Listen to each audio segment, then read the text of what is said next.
SBS만 압박하지 말고 국기를 흔드는 김어준 씨의 유튜브에 대해서도 정부 여당이 정정당당하게 단호하게 대처할 것을 촉구합니다. 장관님은 전혀 아는 게 없으시네요. 뭐 제가 따로 보호받거나 또는 지휘하고 있지 않습니다. 네, 신문도 안 보시나 봅니다. 국회는 그야말로 일촉즉발의 긴장감이 감돌았습니다. 서지영 의원이 작심한 듯 전재수 의원을 향해 통일교 게이트 의혹을 정면으로 들이밀며 김민석 총리와 법무부 장관을 거세게 압박했는데요. 특히 행방이 묘연한 현금 2천만 원과 석연찮은 명품 시계 의혹까지 거론되자 장내는 순식간에 얼어붙고 말았습니다. 도대체 무엇이 이들을 이토록 궁지에 몰아넣은 걸까요? 존경하는 국민 여러분, 주호영 부의장님과 선배 동료 의원 여러분, 그리고 김민석 국무총리를 비롯한 국무위원 여러분, 부산 동래구 출신 국회의원 서지영 의원입니다. 저는 오늘 정치 현안에 대해서 몇 가지 국무위원들께 질문을 드리도록 하겠습니다. 바로 발언대로 국무위원석 쪽을 향해서 돌리고 있습니다. 6번째 질의자 서지영 의원입니다. 네, 총리님 잠깐 앞으로 나오시겠습니까? 사실 국무위원석 맨 앞쪽에 빠르게 질문하겠습니다. 앉아있던 국무총리를 호명했고 김민석 총리가 앞으로 나왔습니다. 네, 총리님 김어준 씨 유튜브에 출연하신 적 있으시죠? 네, 그렇습니다. 예, 현 정권의 인사들, 정부 인사들 포함해서 제가 알기로는 한 108명 정도가 김어준 씨 유튜브에 출연한 것으로 알고 있습니다. 그래서 일각에서는 김어준 씨 유튜브가 KTV가 아니냐 이런 얘기까지 나돌고 있습니다. 정말 호화 출연진이죠. 요즘에도 출연하십니까? 최근에 출연한 적은 없습니다. 네, 최근에 김어준 씨 유튜브에서 황당하고 놀라운 뉴스가 나왔습니다. 공소 취소 거래설이 제기되었고 탄핵 사유다 이런 얘기까지 나왔습니다. 총리님, 공소 취소 거래설 사실인가요? 아니면 가짜 뉴스입니까? 거래설, 공소 취소 거래설 자체가 뭐 황당한 얘기라고 생각합니다. 가짜 뉴스라고 생각하시죠? 네, 뭐 가짜다 아니다를 떠나서 그 자체가 황당한 이야기라고 생각합니다. 가짜다 아니다? 진실일 수도 있습니까? 아니, 가짜라고 얘기할 필요조차가 없는 황당한 이야기라고 말씀드린 것입니다. 예, 황당한 이야기라면 가짜라는 얘기죠. 정부 입장은. 그러면 정부는 김어준 씨 유튜브에 대해서 어떤 조치를 취하셨습니까? 정부가 특별히 어떤 조치를 취한 바는 없습니다. 정무수석은 매우 부적절한 가짜 뉴스라고 얘기를 했습니다. 공개적으로. 그리고 언론 중재 대상이라는 입장을 밝혔습니다. 그런데 왜 정부는 아무 조치를 취하지 않았습니까? 이렇게 영향력이 막강한 매체인데요. 대통령 지금 조금 전에 말씀하신 그 사안에 대해서는 만약에 필요하다면 대통령실에서 다룰 일이라고 생각합니다. 대통령실은 뭐 다뤘습니까? 대응했습니까? 현재로서는 제가 계획을 알고 있지 못합니다. 네, 대통령께서는 가짜 뉴스를 늘 엄벌에 처해야 한다고 말씀하셨습니다. 그리고 그런 입틀마법도 여권 주도하에 만들었죠. 그리고 그것이 알고 싶다를 향해서 공개적으로 저격하시면서 사과까지 받아내셨습니다. 그런 대통령이 왜 여기에 대해서는 침묵하고 계신다고 생각합니까? 침묵이라는 표현이 적절하다고는 생각하지 않습니다. 그 관련됐던 방송에 관련됐던 내용에 해당하는 적절한 부분에 대해서는 적절한 이러저러한 대응과 조치들이 있을 것이라고 봅니다.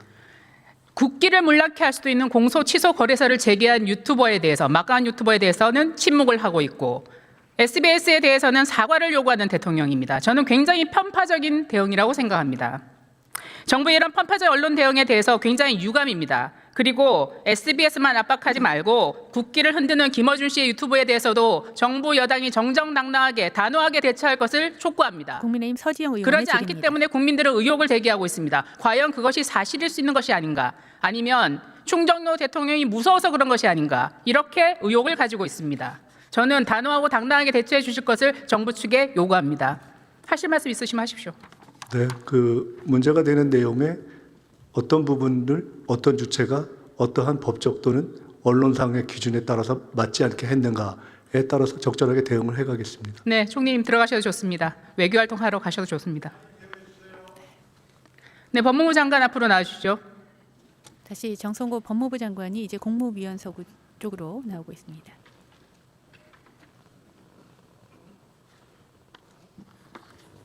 네, PPT 띄워주십시오. 참 황당한 일이 일어나고 있습니다. 범죄 피의자가 선거에 출마하겠다고 나서는 이러한 사태가 일어나고 있습니다. 전재수 의원의 통일교 게이트 사건은 윤정호가 특검 종료 직전에 재판정에서 폭로하지 않았다면 그 누구도 몰랐을 것이라고 생각합니다. 법무부 장관께서는 미리 알고 계셨습니까? 전혀 모르는 상황입니다. 법무부 장관께 보고하지 않았습니까? 보고하지 않고 있습니다. 지금도 보고하지 않고 있습니까? 보고하지 않고 있습니다. 특검이 종료되는데 특검 종료 결과에 대해서 법무장관한테 보고 안 하고 종료합니까? 그렇습니다. 네. 네, 알겠습니다. 정부의 장관 출신이 연루된 사건인데도 보고하지 않고 총리는 장관께서는 관심도 없었다는 겁니까? 관심이 있지만은 이게 장관한테 보고할 사항이 아니고요. 정성호 현재 법무부 어쨌든 전재수 전 장관 관련 사건에서는 정규유체 합동 그 수사본부에서 수사를 하고 있습니다. 저는 이 사건에 대한 특검의 수사 자세는 전형적인 여당 무죄, 야당 무죄의 태도로 대응하고 있다고 생각합니다. 다음 PPT 주시죠. 네. 권성동 대표에 대해서는 득달같이 수사를 해서 초스피드로 진행을 했습니다. 그러나 전재수 의원에 대해서는 압수수색까지 4개월, 소환조사까지 5개월, 이제는 출마를 하고 있다고 합니다. 범죄 피의자가 이렇게 출마해도 됩니까? 너무 양심 없는 거 아닙니까?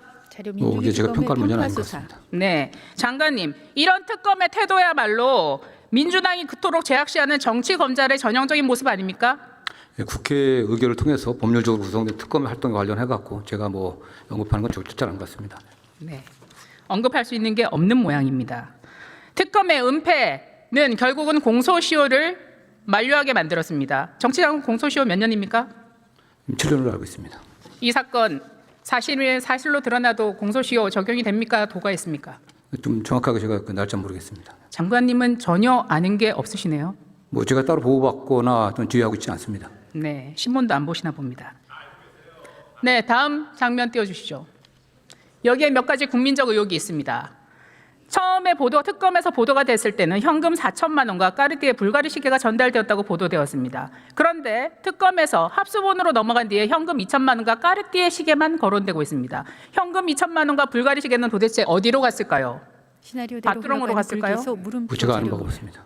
아는 바가 없으시겠죠? 네. 참 놀라운 일입니다. 불가리 시계에 다리가 달렸는지 어디로 갔는지 국민 여러분께서 혹시 알고 계신 게 있으면 제보해 주실 것을 부탁드립니다. 여기서 재밌는 것은 뇌물죄의 공소시효가 또다시 도가 될 수도 있다는 것입니다. 3천만 원 이하가 되면 뇌물죄 공소시효는 몇 년입니까? 예, 7년입니다. 네. 그러면 이것도 도가 될 수 있죠? 2018년에 일어난 사건이니까요. 예, 뭐 그렇게 존재한다면 그렇게 될 수도 있습니다. 네. 특검은 사실상 공소시효 만료에 적극적으로 부응할 뿐만 아니라 증거인멸도 방조했습니다. 밭두렁에다가 버린 하드디스크 4개월 만에 오늘 소환조사한다고 기사가 났습니다. 합수본의 수사 태도 어떻게 보십니까? 여섯 번째 질의자 뭐 서지영 지금 수사 의원. 진행 중이기 때문에 지금 뭐 법무장관이 그 태도 수사 태도에 관해서 말하는 건 적절치 않습니다. 네. 답변자 정성호 법무부 장관. 장관께서 수사 지휘는 전혀 안 하시나 봅니다. 네, 전혀 하고 있지 않습니다. 네. 까르띠에 시계의 시리얼 넘버가 확인이 되었습니다. 전재수 의원은 누구인지 알고 있는 것 같습니다. 그 당사자 누군지 알고 계십니까? 뭐 제가 까르띠에 알 수가- 시계 수리 맡긴 사람요? 뭐 제가 알 수가 있겠습니까? 그건. 네, 전혀 모르시고 보고도 안 받으시니까요. 네, 안 그죠? 받고 있습니다. 예, 이 수리를 맡겼다는 그 지인에 대해서 지금 한간에 여러 가지 얘기들이 나돌고 있습니다. 그 지인이 정체가 누구냐에 따라 이 사건은 전재수 통일교 게이트 사건은 새로운 국면을 맞을 수 있다는 말도 나옵니다. 저는 합수본에서 그 사람에 대해서 저는 밝혀야 된다고 생각합니다. 그래야지 전재수 통일교 게이트 의혹이 명명백백하게 드러날 것이라고 생각합니다. 그래야 제3자 뇌물죄가 적용이 되는지 안 되는지 어떤 영향력을 미친 것인지가 확인될 것이라고 생각합니다. 장관님 들어가셔도 좋습니다. 아는 게 없는데 더 이상 물어볼 게 없는 것 같습니다. 존경하는 국민 여러분, 절대 다수의 의석으로 국회를 휘두르는 의회 독재에 행정부까지 장악한 이 정권은 사법 체계마저 파괴하고 있습니다. 시대의 감시자인 언론마저 겁박합니다. 이 모든 것이 단 한 사람을 위한 방탄 때문입니다. 그런데 이제는 이 정부 출신 낙하산들이 지방정부마저 범죄자 공화국으로 만들려고 합니다. 통일교에 수천만 원대의 뇌물을 받았다는 범죄 혐의자 전재수가 부산을, 대선 과정에 희대 여론 조작을 벌린 범죄자 김경수가 경상남도를, 자신과 생각이 다르다고 지인과 경찰관을 때린 범죄자 정원호가 서울을, 술값 내지 않으려다 출동한 경찰관들을 폭행한 범죄자 김병욱이 성남시를 맡겨달라고 하고 있습니다. 범죄 혐의자들이 지방시대를 열어가겠다는 것은 대한민국 전역을 범죄 도시로 만들겠다는 것입니다. 국민 여러분, 어쩌다 보니 이번 지방선거는 범죄와의 전쟁이 돼버렸습니다. 범죄 피고인 지도자는 이재명 대통령 단 한 명으로 족합니다. 어벤져스 엔드게임의 악당 타노스가 건틀렛을 채워가듯 현 정권이 입법부, 행정부에 이어 사법부까지 굴복시키고 지방 권력까지 장악한다면 손짓 하나로 대한민국을 좌지우지하는 절대 권력이 현실이 될 수밖에 없습니다. 부끄러움도 염치도 없는 타락한 권력은 현 시대의 도덕 불감증 확산을 넘어 다음 세대의 정신문화까지 붕괴시킬 것입니다.